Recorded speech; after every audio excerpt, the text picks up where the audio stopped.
La beauté du nom des adventistes du 7e jour tient en ce qu'il fait ressortir deux choses. Premièrement, la création. Ainsi, nous savons d'où nous venons, qui nous sommes, et cela nous différencie des autres dénominations. Je crois qu'il en est encore ainsi aujourd'hui, mais cela a, autrefois, fait un contraste brutal avec les chrétiens qui observaient un jour différent.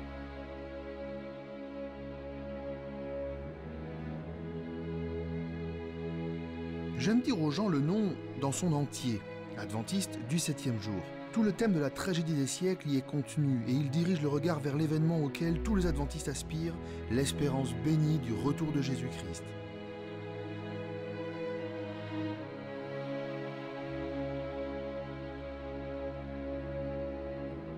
Notre mission est d'apporter l'évangile éternel à toute la terre.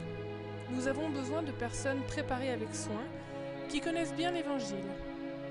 Des gens qui sachent comment le partager et qui ont été enseignés à bien communiquer, à qui l'on a appris ce que c'est que d'entrer en contact avec les autres pour toucher leur cœur.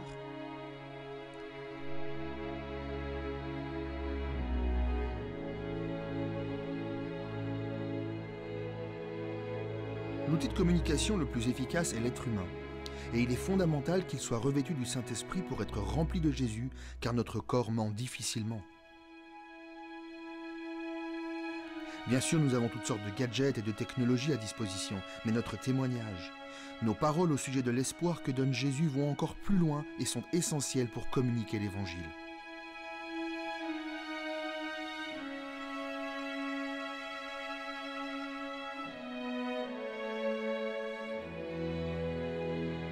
Christ est venu, et comme nous le savons tous, il a passé beaucoup de temps avec les gens. C'est au cours de ces contacts qu'il a gagné leur confiance et fait tant et tant de bonnes choses pour eux. Non seulement il les a guéris, bien sûr, mais il a aussi prêché et son message avait de la puissance parce qu'il était un médecin plein de douceur.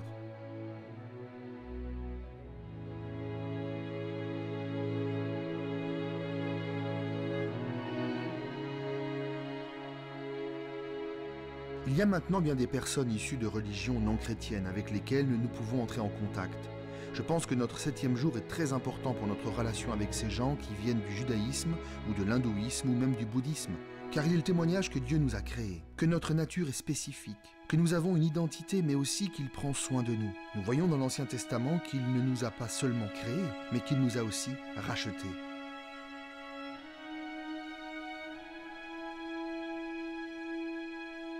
Et parce que nous savons d'où nous venons, qui nous sommes, Dieu a pensé un plan du salut pour nous libérer de notre méchanceté. Et parce que nous savons que, pour finir, tout sera résolu quand Jésus reviendra, nous pouvons dire que c'est la plus grande et bonne nouvelle que nous voulons partager de la meilleure façon possible. Mais il n'y a pas qu'une seule manière de le faire.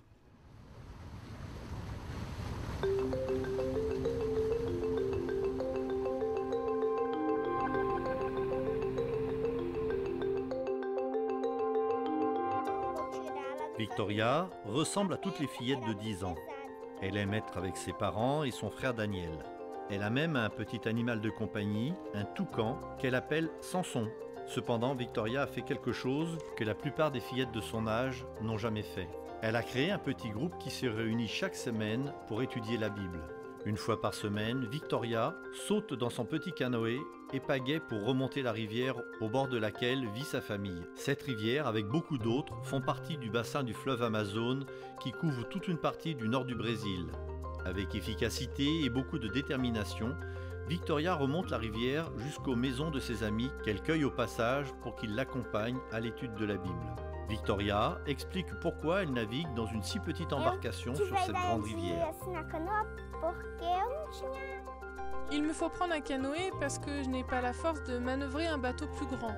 Je suis trop petite. Parfois, son frère l'accompagne pour l'aider. Et quand le canoë est plein, ils rejoignent un sentier qui les mène dans la jungle. Ils marchent sur les troncs couchés et font attention à ne pas tomber dans l'épaisse couche de boue qui couvre le sol de la forêt. Ils arrivent finalement à une petite hutte sur pilotis qui donne sur un autre bras de la rivière. Ce lieu appartient à l'un des amis qui l'a mis à disposition pour l'étude biblique, aussi longtemps qu'il lui sera permis d'y participer. Les jeunes gens commencent par prier, puis ils ouvrent un petit manuel édité par la division sud-américaine et dont ils se servent comme guide d'études. Ils utilisent aussi le questionnaire d'école du sabbat. Après une discussion sur le sujet de la leçon, ils chantent et terminent par une prière. Victoria donne une raison toute simple à son désir de partager sa connaissance de Jésus avec ses amis. C'est parce que je veux être au ciel avec eux. 3 des amis de Victoria ont désiré être baptisés et y invitent d'autres amis à leur rencontre hebdomadaire.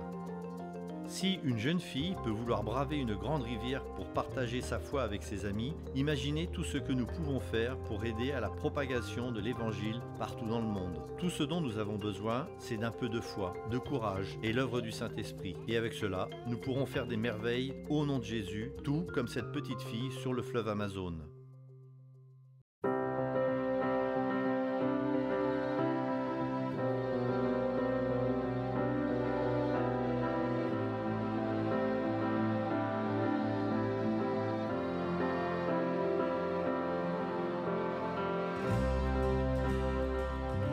Les médias, Internet, la télévision, le ministère des Enfants, le ministère des Femmes, le ministère de la Santé, les publications, toute cette gamme de moyens est nécessaire parce que nous avons la mission de satisfaire les besoins des gens là où ils sont. Pour ce faire, il nous faut trouver les manières d'entrer en contact avec des gens de différentes cultures et dans toutes sortes de situations. L'éducation doit être le cœur de la mission, ou peut-être l'élément vital de la mission de l'Église. Oui, bien sûr, Jésus est le centre de tout ce que nous faisons, le point central de l'éducation. Mais l'éducation est ce qui rassemble tout le reste. Et je pense à l'élément vital parce que l'éducation œuvre à tous les niveaux, dans chaque endroit, dans chaque ministère, dans chaque service et dans chaque structure de l'Église.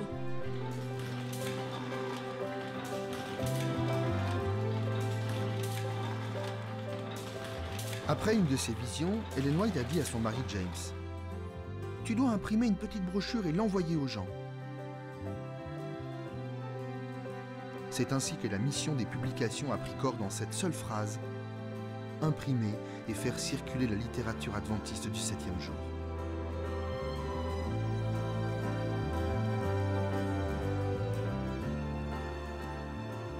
Nous cherchons à valider notre mission par une déclaration de Jésus-Christ. En fait, il n'est pas forcément nécessaire que chacun présente toutes les doctrines de l'Église adventiste du 7e jour. Mais chaque personne entrant en contact avec un patient doit être capable de lui démontrer la compassion de Jésus-Christ.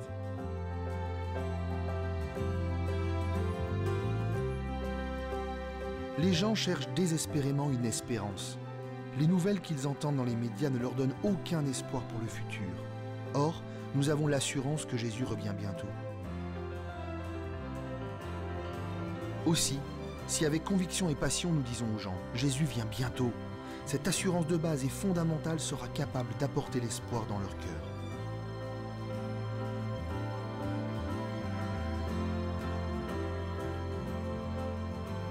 Ainsi, le nom adventiste du 7e jour est-il un nom passionnant? Manifestement, il est de provenance céleste. Il a été béni par Dieu parce qu'il nous dit d'où nous venons. Le 7e jour, l'achèvement de la création, nous amène à penser à la fin de ce monde, quand Jésus reviendra. Ainsi, en substance, chaque fois que vous prononcez le nom adventiste du 7e jour, vous faites une prédication.